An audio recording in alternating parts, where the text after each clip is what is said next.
Introducción. El linaje del macedonio. Cleopatra no era étnicamente egipcia, era descendiente de Ptolomeo I Sóter, uno de los generales de Alejandro Magno que tras la muerte del conquistador se apoderó de las tierras del Nilo. Nació en el año 69 a.C., en la cosmopolita Alejandría, una ciudad de mármol, ciencia y comercio. Creció a la sombra del faro y bajo el silencio de la gran biblioteca, un entorno que forjó su mente como una de las más brillantes de su era. A diferencia de sus antecesores, que se negaban a aprender la lengua de sus súbditos, Cleopatra fue la primera de su linaje en hablar egipcio, además de otras 8 lenguas incluyendo el griego, el hebreo y el arameo. Ella entendió que el poder no solo residía en la espada, sino en la comunicación y en la capacidad de presentarse ante su pueblo, no como una ocupante extranjera, sino como la reencarnación de la diosa Isis. Libro I, El trono y el exilio, 51-48 a.C. La herencia de un reino en ruinas. A la muerte de su padre, Ptolomeo XII Auletes, Cleopatra de 18 años, ascendió al trono junto a su hermano menor, Ptolomeo XIII, de tan solo 10 años. Según la tradición ptolemaica, debían gobernar como esposos. Sin embargo, el Egipto que heredaron era un estado vasallo de Roma, asfixiado por deudas y hambrunas.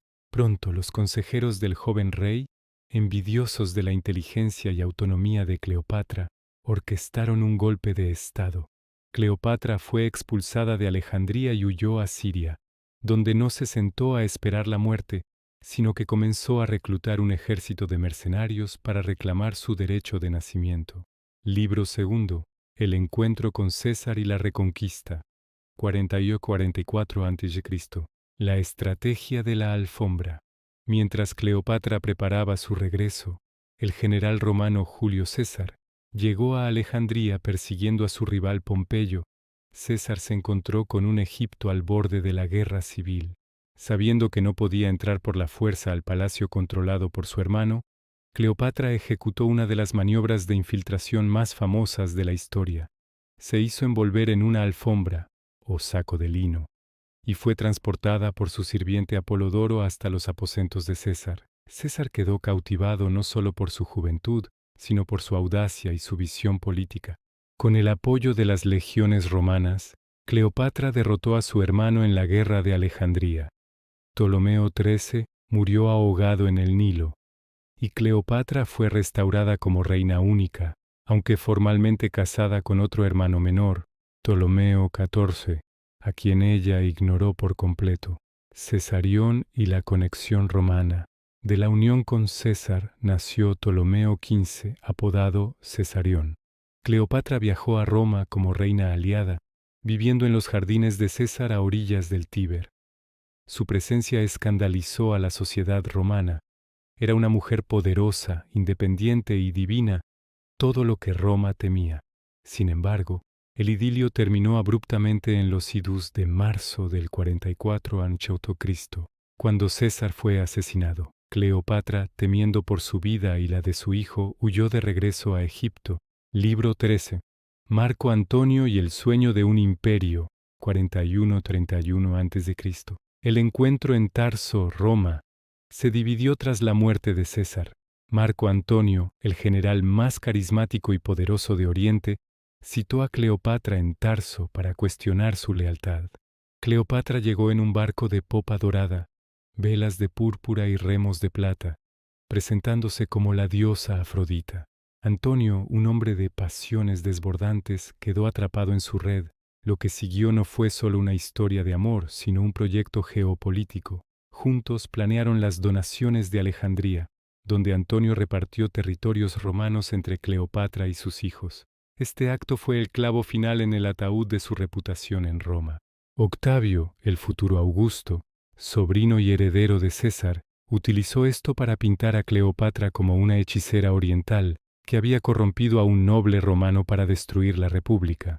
Libro IV. El ocaso en Accio, 31-30 a.C. La batalla final. La guerra entre Octavio y la alianza de Antonio y Cleopatra se decidió en la batalla naval de Accio.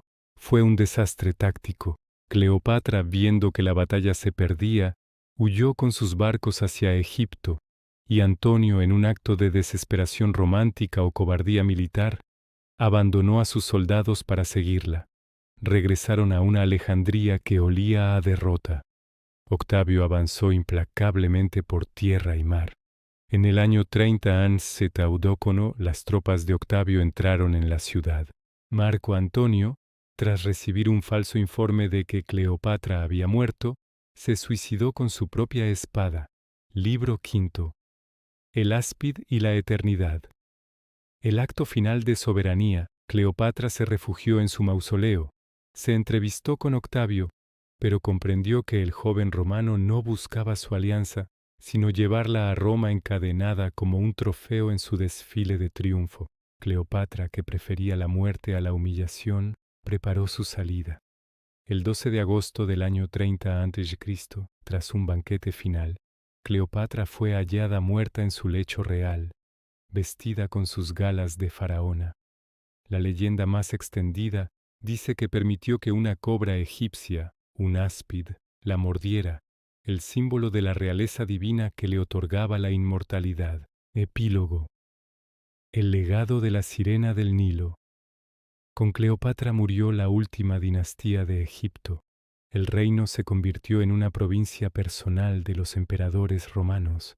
Sin embargo, su figura trascendió la derrota. Octavio ganó la guerra, pero Cleopatra ganó la historia. No fue la mujer fatal que la propaganda romana intentó retratar, sino la última gran estadista de la antigüedad.